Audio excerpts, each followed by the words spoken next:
नमस्कार दोस्तों, मैं गौरव वैष्णव आप सभी का स्वागत करता हूं अनंत आईएएस कोचिंग के इस ऑफिशियल यूट्यूब चैनल पर। साथियों, सबसे पहले मैं आपको शिक्षक दिवस की हार्दिक शुभकामनाएं देता हूं। साथियों, हमारे जीवन में हमारे गुरुजनों का विशिष्ट स्थान होता है।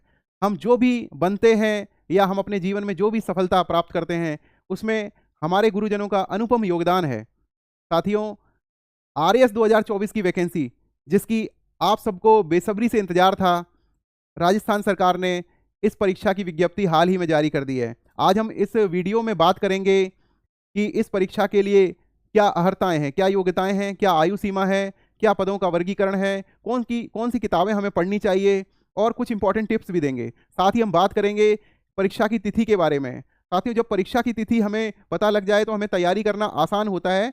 हमें अपनी तैयारी का सेगमेंटेशन करना कि कौन से फेज में हम कौन से सब्जेक्ट की तैयारी करेंगे, ये बड़ा आसान हो जाता है। तो हम शिक्षा की तिथि के इस परीक्षा की तिथि के बारे में भी बात करेंगे। सबसे पहले मैं गुरुजनों के सम्मान में दो शब्द कहूंगा कि गुरु की ऊर्जा सूर्य सी, अंबर सा विस्तार। गुरु की गरिमा से बड़ा नहीं कोई आकार। गुरु का सद सानिध्य है इस जग में उपहार। प्रस्तर को क्षण क्षण गड़े, मूरत हो तैयार।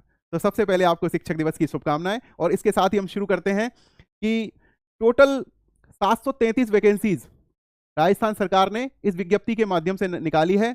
कोई भी परीक्षार्थी जो इस परीक्षा को तैयार करता है, और तैयारी में हर एक व्यक्ति चाहता है कि उसको ये दो सेवाएं, जो वो सफल हो तो ये दो सेवाओं में उसको नियुक्ति मिले, राजस्थान प्रशासनिक सेवा और राजस्थान पुलिस सेवा। हर एक अभ्यर्थी चाहता है कि वो एसडीएम बने या डीएसपी बने।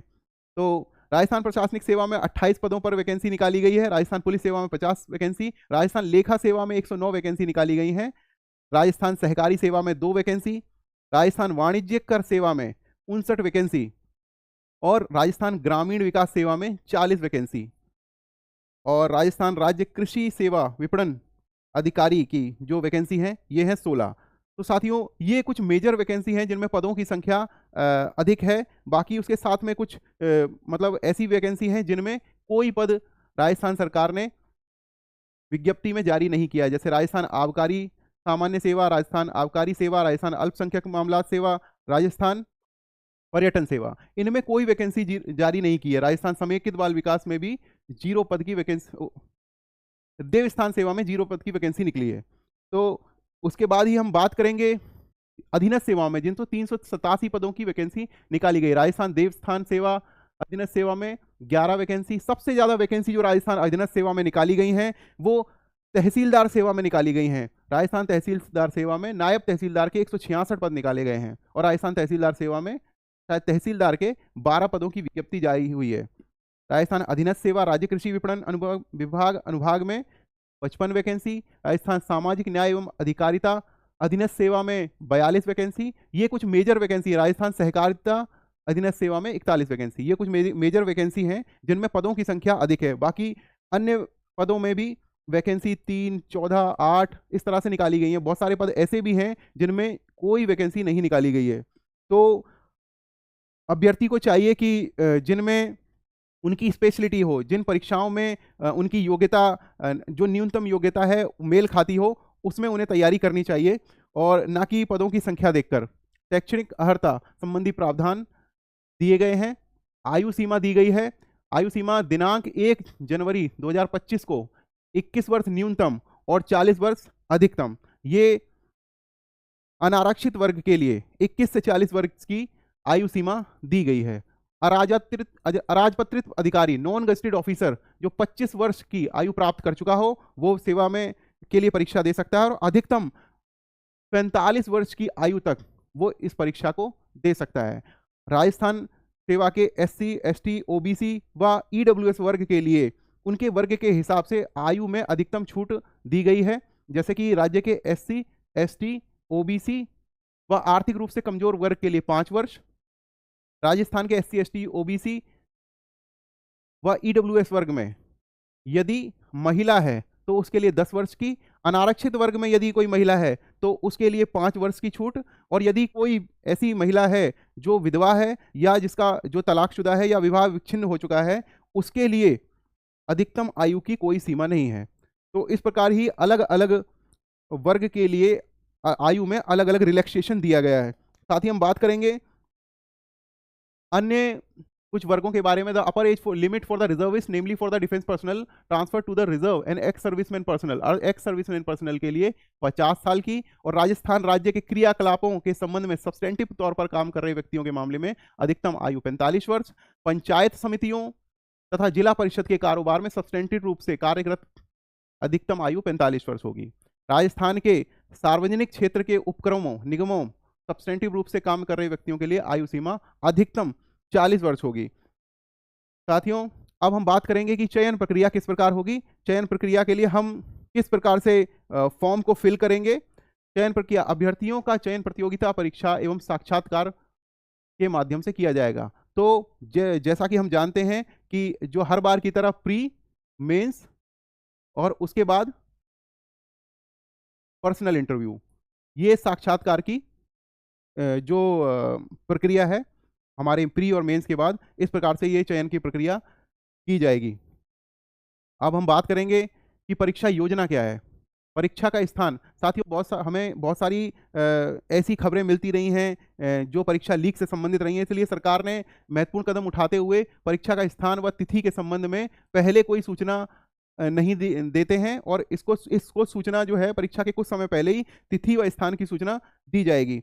और जो भी परीक्षार्थी अप्लाई करना चाहता है उसे सबसे पहले OTR के माध्यम से रजिस्ट्रेशन करना होगा, OTR 1 टाइम रजिस्ट्रेशन करना होगा, और उसके बाद OTR के माध्यम से ही वो आगे फॉर्म फिलअप कर सकता है।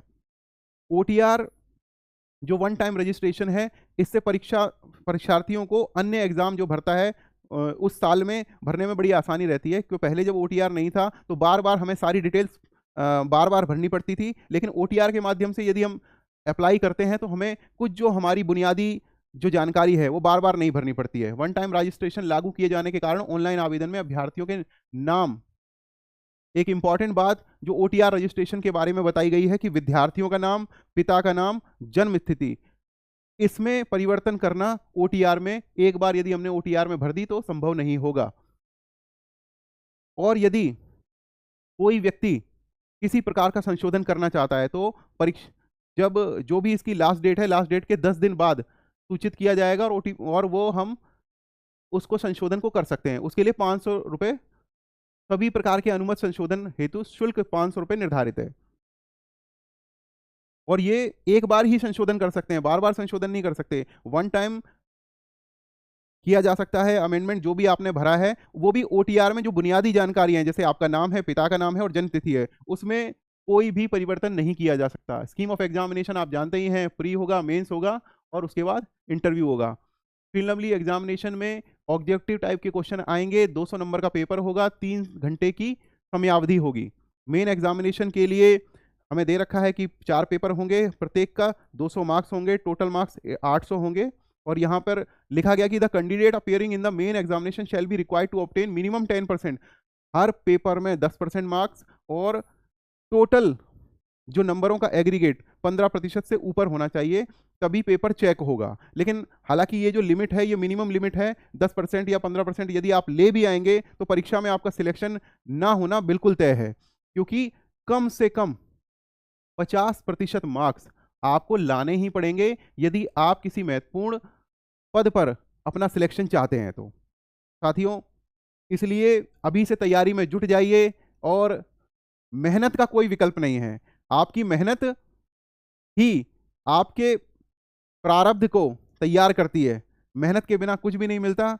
आपको याद होगा कि पिछली बार जो भी परीक्षार्थी जो इस परीक्षा में अव्वल आए थे, उन्होंने अपने अपने जो वक्तव्य दिए थे कि कैसे उन्होंने तैयारी की, तो सभी ने मेहनत की जो पराकाष्ठा को प्राप्त किया, उसके बाद ही सिलेक्शन हो पाता है। इतना कंपटीशन है कि अगर आप मेहनत नहीं करेंगे, अगर आप हार्ड वर्किंग नहीं रहेंगे, तो आपका सिलेक्शन ना होना बिल्कुल तय है।